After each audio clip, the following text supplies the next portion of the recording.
Om Namo Bhagavate Vasudevaya.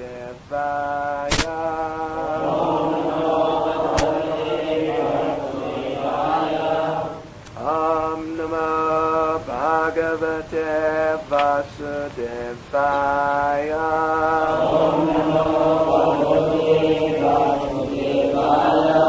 Om Namo Bhagavate Vasudevaya.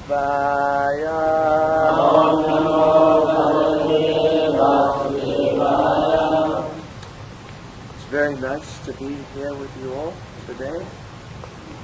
Very nice that you all came. I see some of you come from some distances away also.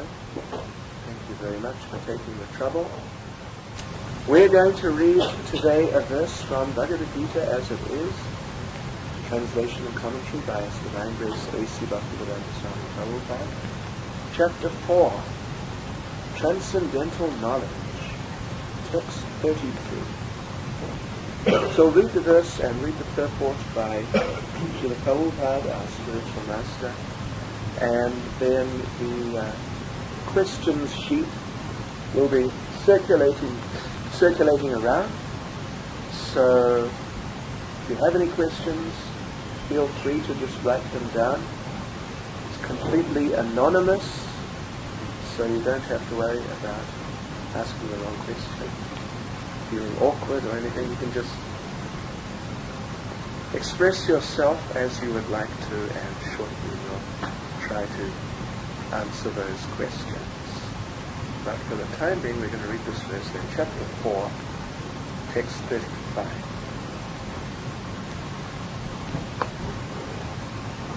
Oh, wait a minute. Sorry, 33. Oh, this is a little slightly technical verse for those of you who are more spiritually, technically minded. Śreyān dravya-mayād yajñāj, jñāna-yajñāḥ paran-tapa, sarvaṁ karmākhilaṁ pārtha, jñāne parisamāpyate. Translation. O chastiser of the enemy, the sacrifice performed in knowledge is better than the mere sacrifice of material possessions. After all, O son of Pṛthā, all sacrifices of work culminate in transcendental knowledge. And the purport by our spiritual master, His Divine Grace A.C. Bhaktivedanta Swami Prabhupad. The purpose of all sacrifices is to arrive at the status of complete knowledge, then to gain release from material miseries, and ultimately to engage in loving transcendental service to the Supreme Lord, Krishna consciousness. Nonetheless, there is a mystery about all these different activities of sacrifice, and one should know this mystery. Sacrifices sometimes take different forms according to the particular faith of the performer. When one's faith reaches the stage of transcendental knowledge, the performer of sacrifices should be considered more advanced than those who simply sacrifice material possessions without such knowledge. For without attainment of knowledge, sacrifices remain on the material platform and bestow no spiritual benefit. Real knowledge culminates in Krishna consciousness, the highest stage of transcendental knowledge. Without the elevation of knowledge, sacrifices are simply material activities. When, however, they're elevated to the level of transcendental knowledge, all such activities enter onto the spiritual platform. depending on differences in consciousness. Sacrificial activities are sometimes called karma-kanda, fruit of activity, and sometimes jñāna-kanda, knowledge in the pursuit of truth. It is better when the end is knowledge. That's very interesting. Little technical, but very interesting. Śreyān dravya-mayād yajñāj, jñāna-yajñaḥ paran-tapa, sarvaṁ karmākhilaṁ pārtha, jñāne parisamāpyate. O chastiser of the enemy, the sacrifice performed in knowledge is better than the mere sacrifice of material possessions. After all, O son of Pṛthā, all sacrifices of work culminate in transcendental knowledge. Om jñāna-timirandasya jñāna-yajñaḥ chakshur-militam-yena tasmai Shri Gurave Namaha Shri Chaitanya-Vishtam Sthapitam-yena Bhutale Swayam Rupa-Kadamayam Jagati Swaha Anchikalpa-tarubhyasta kriva-sindhu-vyadacha Haridanam Pavanebhyo Vaishnavebhyo Namo Namaha Shri Krishna Chaitanya Prabhu Nityananda Shri Advaita Gadadhara Shri Vasudhi Gaura Bhaktivedanta Hare Krishna, Krishna Krishna, Hare Hare, Hare Rama, Rama Rama, Hare Hare. Well, this chapter is entitled Transcendental Knowledge. This is the 4th chapter of Bhagavad Gita, and it's particularly explaining in different ways, from different perspectives, the importance of spiritual knowledge and even of different types of spiritual knowledge in terms of different categories of spirit or different levels of spiritual being and spiritual entity. So that might sound a little esoteric, perhaps a little complicated, something like that. And it is. It is something quite deep. Spiritual knowledge is something quite deep. And unfortunately, our minds are prone, when it comes to spiritual things, often to be a little shallow.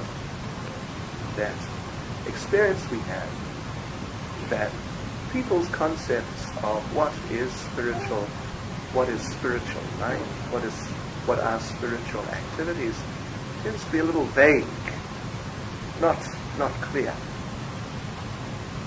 Just as an example, in the Bible, there's one verse there. There's one verse, I imagine many of you would have heard that verse, particularly if you're from a Christian background. There's one verse which says, what is the profit? What is the gain? What is the value? What is the profit for a person if he gains the whole world but loses his eternal soul? Perhaps you've heard that before. So in other words, in principle at least, we can understand that the soul, or that which is spiritual, spirit, is something extremely valuable and extremely important. That it's so valuable that if you just lose your soul, what to speak of the fact that there are many souls, we are all spirit souls, actually. So, if you just lose your spiritual life, your spiritual nature, spiritual position becomes undermined and taken away, stolen away, then even if you gain somehow or other this entire material world, this whole planet, and with all its wealth and opulence, but still you'll be a loser. So how important is the soul? How important is spirit? How important is spiritual life? Extremely important.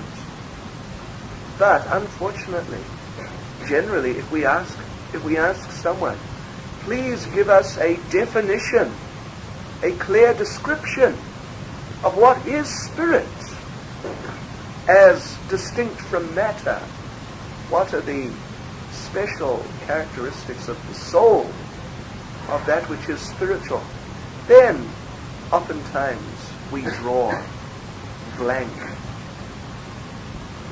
faces. That's the only response we get. People generally don't know. What is the soul? Where is the soul? What does the soul look like? What color is the soul? Is the soul male, female, neither, both, or, what is this thing? I think you would appreciate even just by now, just by saying those few things, that we're not very clear generally on what is spirit, what is spiritual, and what is the soul, that spiritual entity. Yes, so of course that information is there. In Bhagavad Gita, that information is there, and this is one part of that transcendental knowledge which Lord Krishna is discussing here in this 4th chapter. Another aspect of spiritual knowledge which Lord Krishna is discussing in this 4th chapter is a knowledge about the supreme transcendental entity, the supreme spirit, the supreme soul, that is God. And again, generally people are they're not clear on God. Who is God? Where is God? What is God's address? What does he look like? Generally people don't know. And at best they have some vague idea, or they may not even really have any idea. Some people say that God is light. Yes, God is light. Some people say that we are all God. Have you heard that? Yes.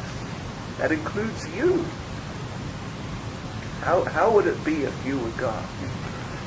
I mean, it wouldn't be very good, would it? Because, you, with all due respect, even though you may have your abilities to some extent, but on that level, creating, maintaining the universe, I don't think you could manage that, even though you might be able to do certain things. Yeah, so if we're all God, then it means we have a problem on our hands, or many problems on our hands, because we all have problems. So who is God? What does he look like? How tall is he? What is his age? Things like this, which are very simple details when it comes to considering any individual. What is his name? Yeah. These are very simple matters when it comes to understanding a person. You can go a lot deeper than that, than just knowing what is the person's name, where do they live, what do they look like. You can go a lot deeper. What is their personality like? What are they like as individuals on a deeper level? So, in this 4th chapter then of Bhagavad Gita, Lord Krishna is also talking about that. There's another aspect of transcendental knowledge about the Supreme Soul, about Krishna, God, the Supreme Personality of Godhead. Then there is here knowledge also about transcendental knowledge about different types of activities, spiritual activities. So, here particularly, Lord Krishna, in this verse 33 of the 4th chapter, Lord Krishna is discussing very important aspect of transcendental knowledge. That is knowledge about sacrifice. sacrifice is generally accepted as being a very important part of spiritual life. I think you would know. Whatever your background might be, spiritually or religiously, whether you be from an African background, those of you who are, and I assume probably most of you would know anyway, that when it comes to the traditional African religious processes, then sacrifice is very integral part, right? Yes, it is. If you're a Christian, if you're from a Christian background, then you would know that sacrifice is a very important part of Christianity. After all, one of the great sort of rallying calls, so to speak, in that particular tradition, is how Christ sacrificed his life. Yeah, it was very practically the cornerstone of the whole thing, at least for many people. Yeah, so sacrifice, very important thing. And then in Islam, they also sacrifices there. The concept, the principle of sacrifice. In Hinduism, popular Hinduism, then sacrifice of different types is a very integral part. So I think you'll find, if you examine practically any religious process, that sacrifice is a very important part of it. And here, in Krishna consciousness also, then sacrifice is also one of these very fundamental principles, very basic, essential principles. Yes. Which adds life and adds depth and substance to one's attempts in spiritual life. So, even if we analyze further in beyond religious life and beyond spiritual life, if we just look out in the world at large, amongst the people in general, then we'll see that sacrifice as such is a very basic and perhaps practically fundamental aspect of life. I'm just talking in a material sense, very, very ordinary day-to-day sense. Sacrifice. For example, tomorrow is Monday. You all know what Monday is like, those of you who are working. You've all heard about Monday morning blues, isn't it? I saw once a Peanuts cartoon. Not that I really, sort of make a habit of following Charlie Brown or Snoopy, but somehow, I forget how, one day, I saw one cartoon of Peanuts, and in it was the dog. That's Snoopy, isn't it? Yeah, okay. And it was the dog. Okay, there he was, Snoopy. So it was like, there was 7 boxes in the cartoon, 7 stages. Each one was for a day. Right. Or maybe there was 8 even. So the first one was Monday. There was Snoopy. He was just about dead. I mean, not really dead, but he was disturbed, put it that way. He was in anxiety. He was not happy. Then there was Tuesday, and it was much the same. Then Wednesday, and he's sort of like improving fractionally. Then Thursday, and things were picking up quite strongly. Then there was Friday. Oh, gosh. He was just dancing. Then Saturday, and he was really relaxing in a big way. Some serious relaxing was going on. Then there was Sunday, and he was looking a little sort of apprehensive. And then there's Monday again, he was finished. So we all know.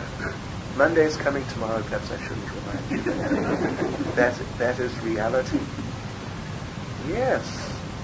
So, on Monday, or Tuesday, any day, generally, you would prefer, if you were able, you would prefer to just be able to relax, isn't it?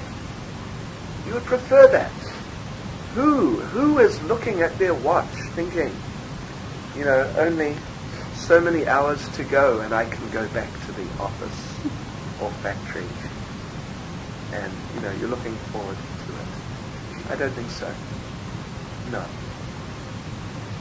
And then you have to work all day, 5 days a week, some maybe 6 or even 7 perhaps in some cases. And you have to work hard. We hear complaints about this so much. So, what does that mean? It means that when you go to work, you are making a sacrifice. Yeah. You are sacrificing your time.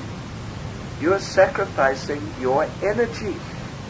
You're sacrificing your mind, your peace of mind, or, you're sacrificing a lot. Yes. It's a sacrifice. Because sacrifice means that you give something up.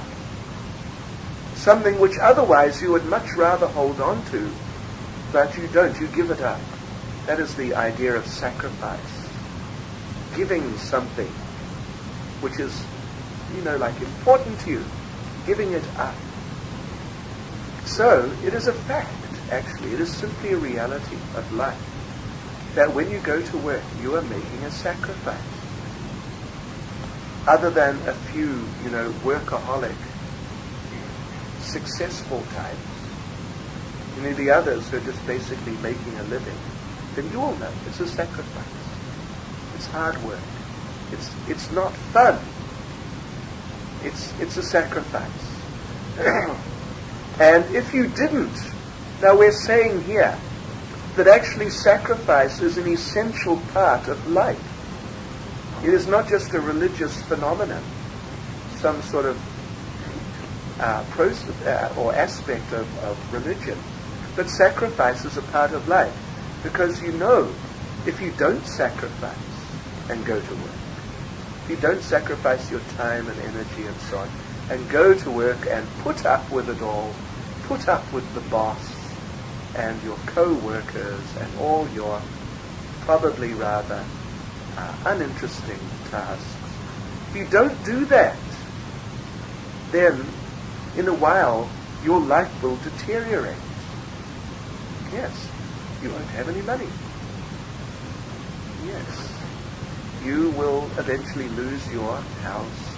You won't be able to feed yourself or afford clothes, and then you'll die if you don't sacrifice. Yeah.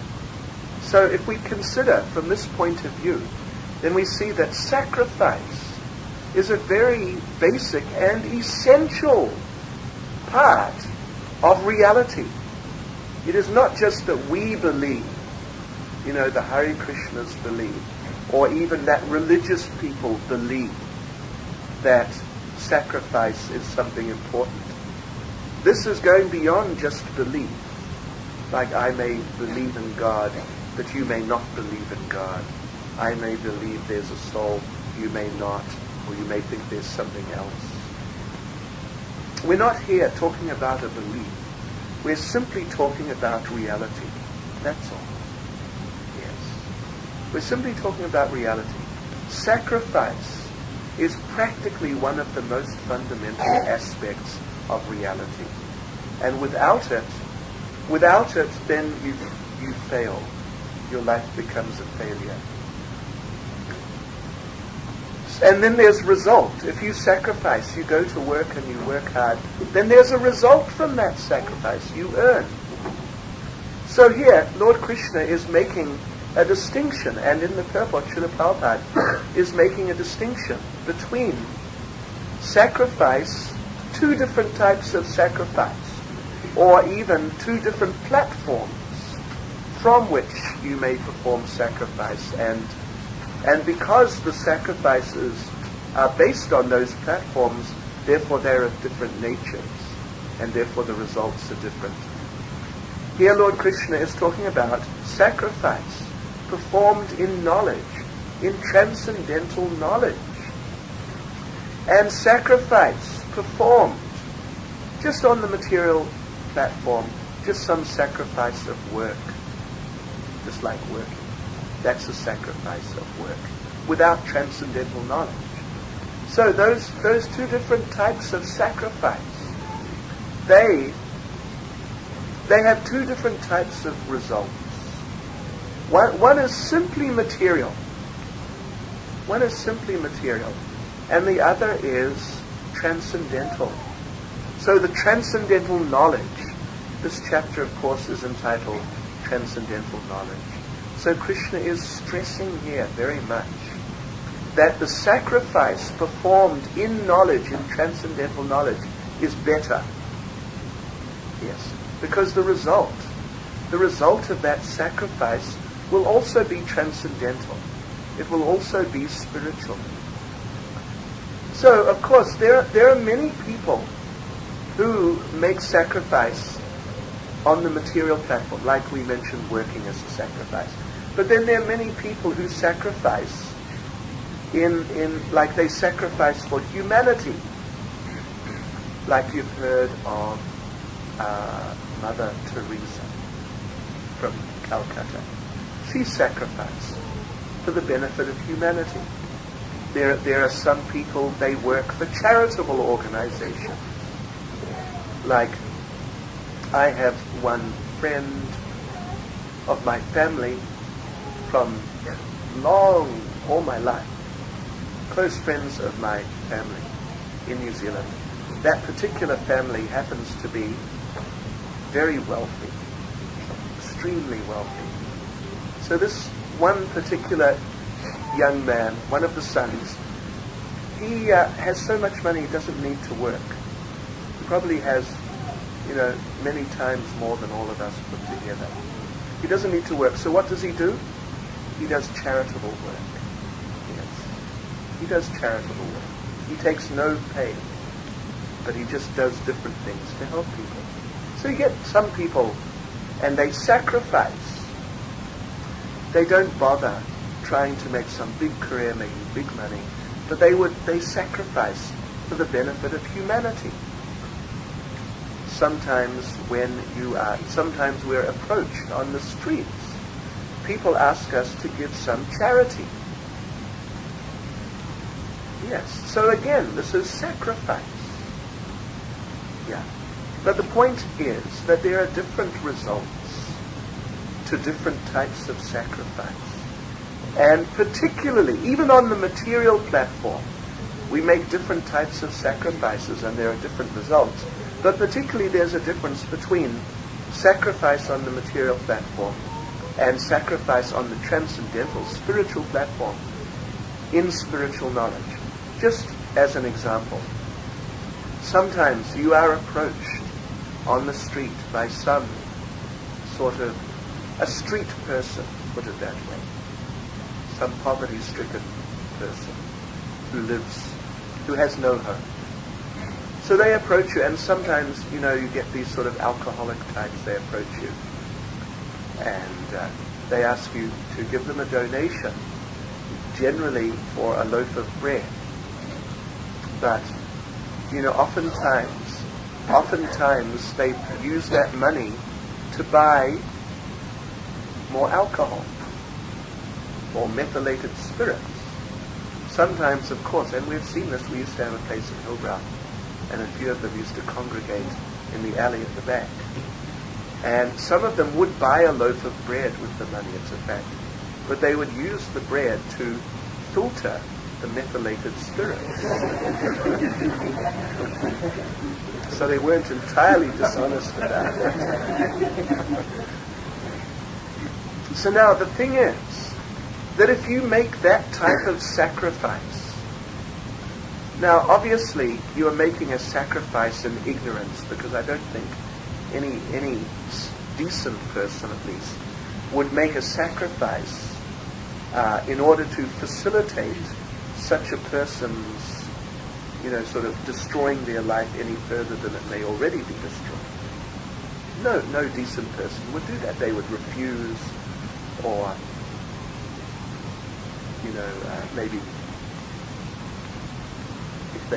maybe they would give the person some food, something like that.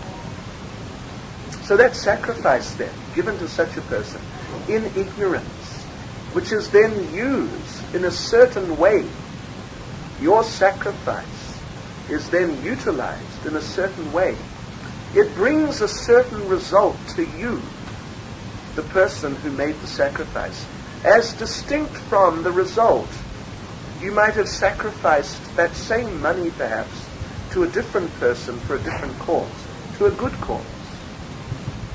You know, it's a fact, according at least to the laws of karma in the Vedic scriptures, they state very the bad karma for the particular activity that your money was used for. Whereas if you gave the same money to some very good cause, which would actually help some person in some real way, then you would share in that. So, sacrifice is there, and there are different results of different types of sacrifice. Those results are on different levels, and even on the material level, but there are different types of results for different types of sacrifice on the material level. But if one makes a sacrifice on the transcendental platform, then one gets a transcendental result. That is something very important. That is something very wonderful. You know, sacrificing on the material platform will always produce a material result, be it good or bad, depending on the nature of the sacrifice. So, material platform means that the result that you will get will be temporary. Like tomorrow, so many of you are going to make that big sacrifice of going to work. And then you'll earn some money. But then that money will be in your possession only temporarily. However, Krishna, in Bhagavad Gita, he explains the very different result of transcendental sacrifice or transcendental activity.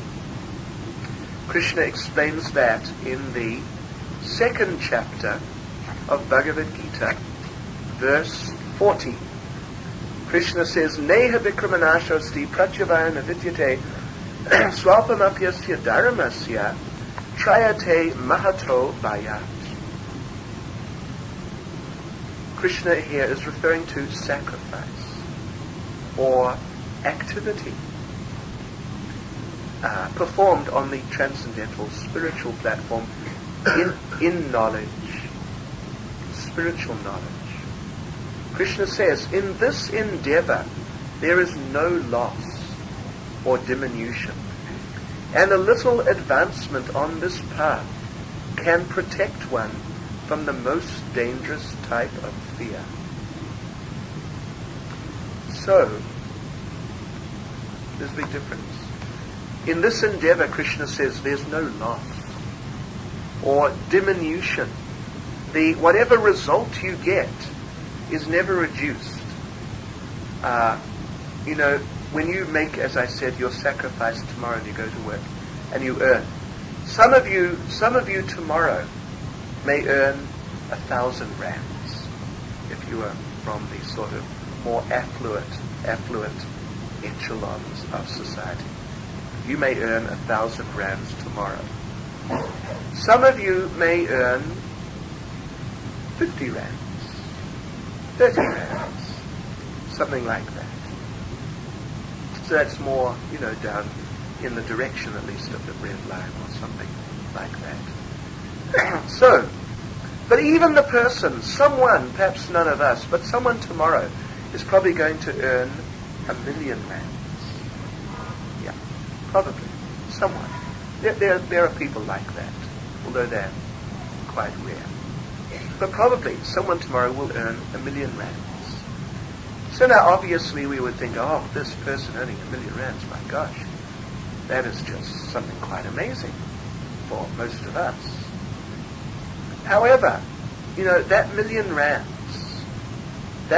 rands, in due course of time, it will be finished. We might think that, if I earned 1,000,000 rands a day, gosh, that would be perfect. some people might think that we would have then attained success. The goal of life has been achieved, or something like that. But it's a fact that that money will eventually be finished. Even such a large amount will eventually be finished. But here, in the particular, this verse we just referred to, Krishna is saying that if you perform this sacrifice on the transcendental platform, spiritual platform, transcendental means it's above and beyond the material nature. It's above and beyond the influences of material nature. So, in other words, it is not temporary. The results are not temporary. So, Krishna is saying, if you perform sacrifice in transcendental knowledge, a spiritual sacrifice in service to the Supreme Personality of Godhead, then you'll never lose the result. Then he says that even a little advancement can save you from the most dangerous type of death. Even if that advancement that you make, even if the result that you get spiritually was, say, we're talking about earning 50 rands, 1,000, 1 million. Even if the advancement, so to speak, was transcendentally worth a spiritual 1 rand. That's not much. But the thing is that will never be lost. And there's a natural result to that. There's a natural result. Part of the result of making sacrifice in spiritual life on the transcendental platform is that in the future you get further opportunities to perform more. So then your, so to speak, transcendental bank account increases a little bit more. And then you'll get a further opportunity. So you see, it is inevitably going to accumulate and accumulate. And even if it's at some point you stop your transcendental activity, your spiritual sacrifice, but still it's not like if you stop working, if you stop making the sacrifice of working, then you have to live on your accumulated savings, and gradually they will decrease and become eventually zero. So even if in spiritual life, if you stop your spiritual life for some time, somehow, and in that way you're not increasing, there's no more spiritual sacrifice going on, you're not increasing your spiritual bank account, but that accumulated spiritual balance of spiritual assets, of spiritual advancement, Krishna is saying here, will never be lost. And then later on, maybe even in your next life, if again you begin your spiritual life, then you'll begin increasing your spiritual bank balance from the point that you left off at, not from point zero, or certainly not that you may go into debt.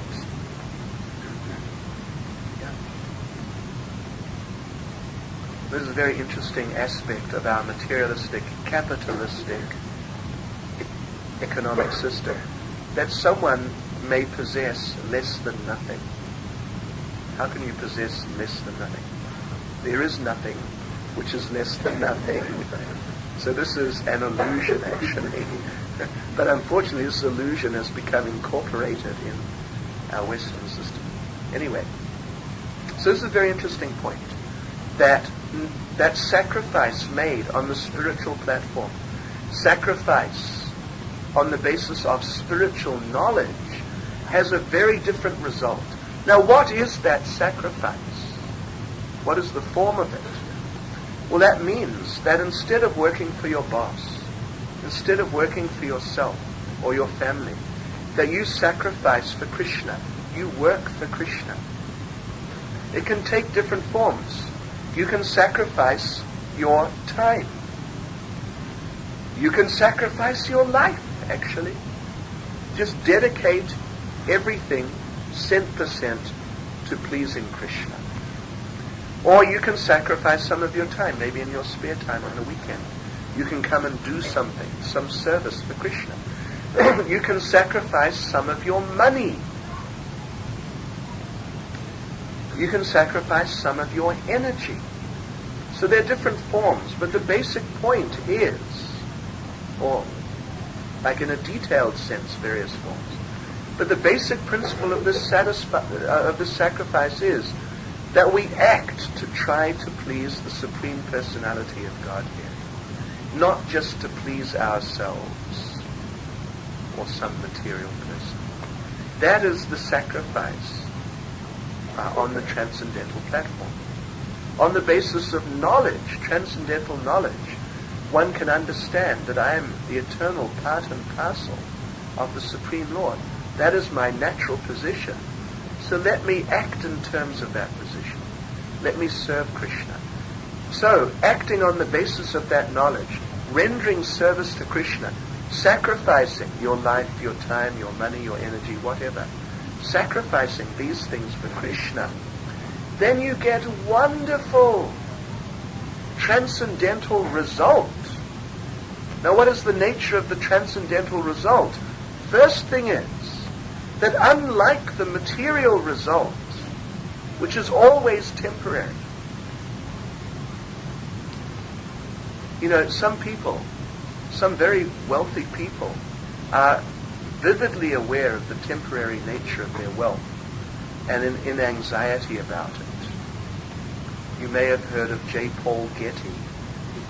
He was very famous, perhaps the richest man in the world 30 or 40 years ago. And he lived in a house which, I was in London the other day and I saw that his house was for sale. You know for how much? 25 million pounds. 250 million rands. Anyway, in other words, he was quite a rich man. So rich. But he was so conscious of the temporary nature of his money that he installed a payphone for his guests to use.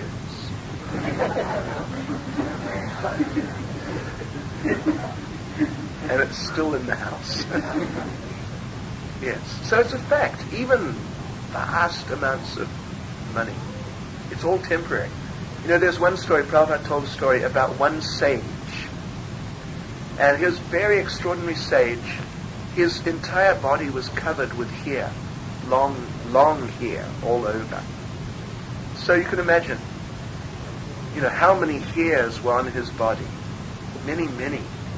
And he had a benediction that he would live for as long as he had hair on his body. Plus, he had part of the benediction was that only one hair would fall out every day of Lord Brahma. That means 8,640,000,000 of our years. In other words, he's going to live for an awfully long period of time. So many hairs, you couldn't say how many. However, of course, it is finite. It's not actually infinite, even though it's very large. So, he had some like followers, assistants, helpers. They were trying to help him, facilitate him. And he was one of these people. He was what we call an avadhuta. He just didn't care about anything. He would just sit outside. It was hot, it was cold, it was raining. He would just sit outside and meditate. This is what we call avadhuta. Totally oblivious to the material surroundings. So his followers, they were thinking that this saintly person, he is sitting outside and he's exposed to the weather. At least let us build a little hut for him. Something very simple, but at least it'll give him some shelter. So they went to him and said that we are thinking of doing this. Would this be all right? And if it's all right, how would you like it to be? And he said, no, don't worry, don't bother. But they were saying, no, you have to sit there and it's so austere and, so let us build something. He said, no, don't bother, it's not worth it, because I'm only here temporarily.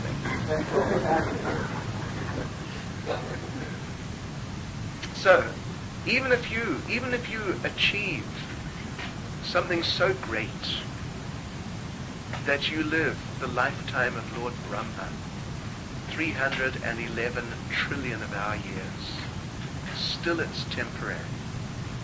And in Bhagavad Gita, in the 8th chapter, Krishna says, Brahma, bhuvanal loka, puna arvartanarjuna, mamupetya kunteya, punar janma na vidyate. Krishna says that from the highest planet, Brahma, from the planet of Brahma, bhuvanal loka, down to the lowest planet, they're all places of misery, where repeated birth and death take place.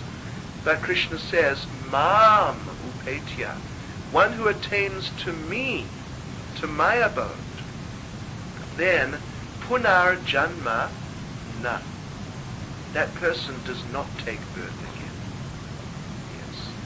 So the result of spiritual sacrifice on the basis of spiritual knowledge is not temporary. It is eternal. And that is reflected in this other verse that I referred to, where Krishna is saying that in this endeavor there's no loss. Even if the progress you make is minimal, you only make little spiritual sacrifice, and you just get little spiritual result. But you'll never lose it ever. Ever. Even if you turn around in your spiritual life and become totally non-spiritual, and even if you become sort of like antagonistic to spiritual life, you'll still never lose it. It is eternal. That is its nature. And so like this, Krishna is recommending that we cultivate transcendental knowledge. And then seeing we all have to sacrifice anyway, then why not sacrifice spiritually? It is not that if you sacrifice spiritually, that your day-to-day existence is going to become adversely affected. We have many devotees who are maintaining their families and so on, but they're very fully engaged in this type of spiritual sacrifice, of rendering service to Krishna, to God. But they are not bankrupt. They're not living on the street.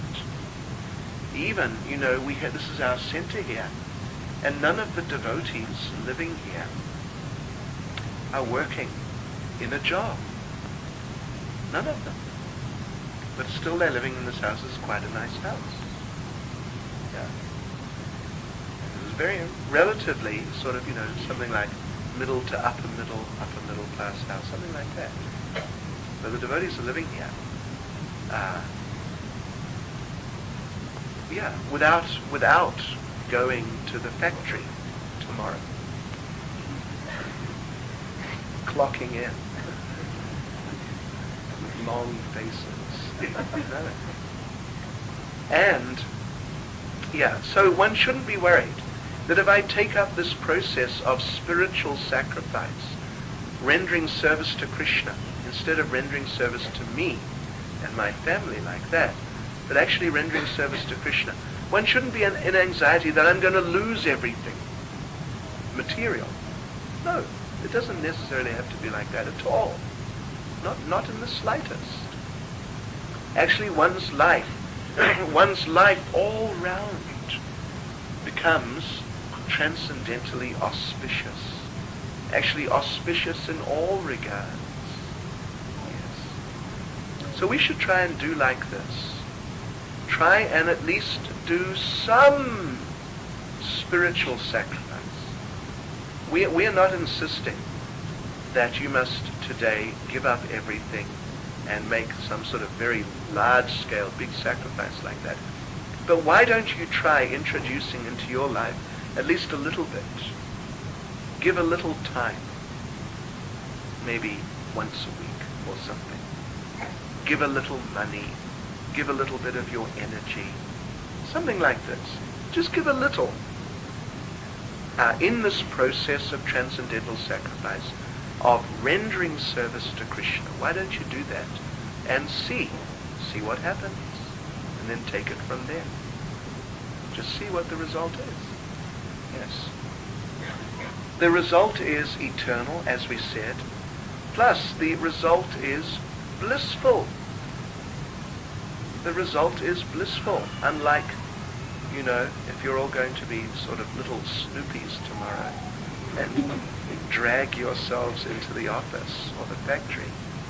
No, the devotees, and you'll see yourself, you'll experience yourself. When you perform this sacrifice for Krishna, when you render devotional service to Krishna, you'll find that you become very happy. Yes, you'll experience that. Even if you're doing something which on the surface may not appear very exciting or challenging or thrilling, or, even if you just do some small thing, like you clean the floor. It's not very difficult or demanding or exciting. But if you do that, even if you're a big, successful person, but if you render just some simple little service to Krishna like that, even for 5 minutes, 10 minutes, it's nothing, then you'll see that you have an experience of spiritual satisfaction and bliss from that. Yes. Coming in a mystical, actually transcendental way, spiritual way, through engaging in service to Krishna. Yes. Prabhupada would say that if you take a piece of iron and put it in fire, in due course of time it becomes fiery. Iron, by nature, is not fiery. But through association, through being engaged like that, connected up with fire, it becomes fiery. So we may be materially conditioned souls now, and not very spiritual now. But if we engage in service to Krishna, if we connect up with Krishna, then we will become Krishnized. Our lives, we will become spiritualized. It's very wonderful, eternal, full of bliss and full of knowledge. Hare Krishna. Hare Krishna. So is that okay? Will you do that? Is that all right? No problems? Okay. We'll hold you to it. But you please do it. And we'll be very happy, and you'll be very happy. Okay, now we got quite a few questions here, actually, and we don't want to keep you too long. But let us try and briefly answer at least a few questions. First question here is, this is a little kind of spiritually esoteric question. What is the meaning of Madan, Mohan, Mohini? Yes, well, that's a Sanskrit term. Madan means Cupid. And Mohan means attractor. So, Madan Mohan means, it's a name of Krishna, means he who is so attractive, he attracts Cupid. Most people are attracted by Cupid. We all know that. Cupid is very influential. But Krishna is so influential that he attracts Cupid. He's so beautiful, actually. In fact, there's a story. Cupid was trying to fire his arrows at Krishna. Yes. In other words, trying to arouse some, you could say, materially lusty type of feelings in Krishna. But Krishna is God. He is transcendence personified. So anyway, Cupid was trying to take aim. But Krishna, he was dancing, he was moving around. And Cupid was struggling to get a good aim. But he was really trying to focus very attentively. And as he focused more and more, it struck him, wow, he really looks amazing. Wow, Krishna really looks incredible. Wow, Krishna looks... then he fainted and dropped his arrow.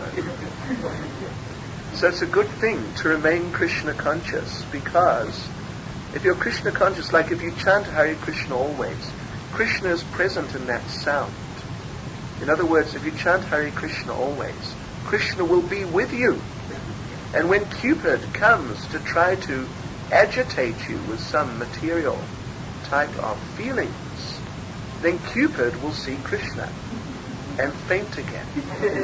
And then you'll be okay. But now what is this then? Madan Mohan Mohini. Mohini is really, it's like a feminine form of Mohan. Yeah. So, and it means attractor. The attractor of the attractor of Cupid. So who is that? That is Srimati Radharani, Lord Krishna's eternal consort. Actually, she is Krishna's pleasure potency. She is actually part of Krishna, placed outside of himself. His pleasure potency. It's not exactly that she is another person like that. So, and she is so attractive. She has so much devotion and love and affection for Krishna that Krishna becomes attractive.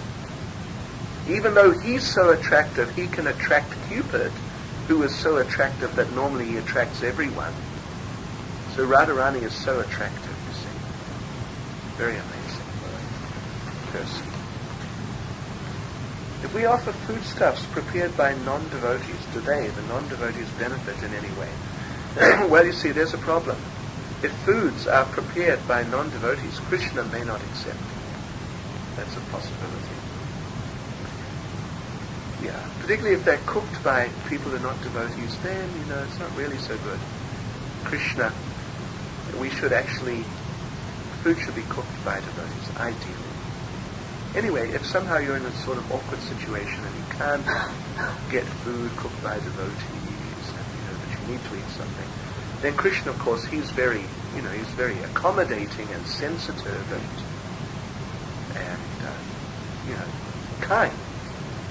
So therefore, if you happen to offer something which is technically offerable in terms of the content, and you really, in a prayerful way, humble way, try to offer that to Krishna and ask him to please accept it under the circumstances, he may accept it out of his kindness towards you. But otherwise, it's a general rule where Krishna is particularly looking for things which are prepared with devotion. It's not really that Krishna is hungry, that he needs your food, but he is hungry for your devotion. Generally, we are directing our devotion in other different places. We're devoted to our work, we're devoted to our country, to our family, to our bank balance, or something like that. So we are holding back our devotion, and Krishna is hungry for that. So generally, please try and offer things which are prepared by devotees. Who directed Lord Ramachandra to Lanka? This is a very esoteric historical point.